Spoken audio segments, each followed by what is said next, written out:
हाय viewers, दिए गए चित्र का वर्णन 30 से 40 శబ్దం से कीजिए. 30 లేదా 40 వాక్యాల్లో మీరు ఈ యొక్క చిత్రాన్ని వర్ణించి చెప్పాలన్నమాట హిందీలో. సో యహ చిత్ర ప్రాకృతిక వన చిత్రకా హై. ఇది వచ్చేసి ఎట్లా ఉందంటే ఈ యొక్క చిత్రం వచ్చేసి ప్రకృతి సంబంధించినటువంటి చిత్రం మాదిరి కనిపిస్తుంది. నేచురల్ ఫారెస్ట్ సీన్గా కనిపిస్తుంది. జిస్మే కై జంగలీ జాన్వర్ శాంతిపూర్వక వాతావరణం మే ఏక్ సాత్ దికాయి దే రహే హై. చాలా ప్రశాంతముగా వాతావరణంలో వచ్చేసి అవన్నీ ఉన్నట్టుగా మనకి ఈ యొక్క వన ప్రాణులు వచ్చేసి మనకు కనిపిస్తూ ఉన్నాయి. అడవి జంతువులు కనిపిస్తూ ఉన్నాయి.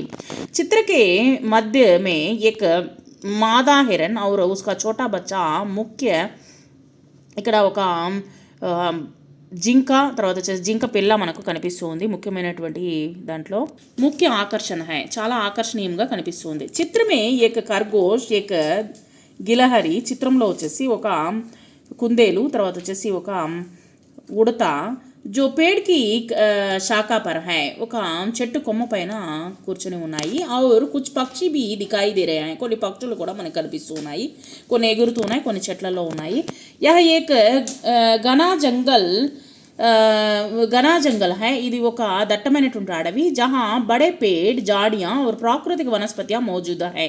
ఇక్కడ వచ్చేసి ప్రకృతి సంబంధించినటువంటి చిత్రాలు మనం చూడవచ్చు. ఎక్కువగా వచ్చే చెట్లు, బాగా దట్టమైనటువంటి అడవి, తర్వాత వచ్చేసి అనేకమైనటువంటి చెట్లు కొమ్మలు అనేటువంటిది అందమైనటువంటి వాతావరణాన్ని మనం చూస్తూ ఉన్నాం ఇక్కడ. జో వన్య జీవన్ కెలియే ఏక ఆదర్శ నివాస్ స్థాన హై. వన్యజీవులు నివసించడానికి ఒక అందమైనటువంటి ఆదర్శవంతమైనటువంటి ఒక జీవితాన్ని గడిపేటువంటి ఒక ప్రదేశం మాదిరిగా ఈ యొక్క ప్లేస్ అనేటువంటిది ఉన్నది.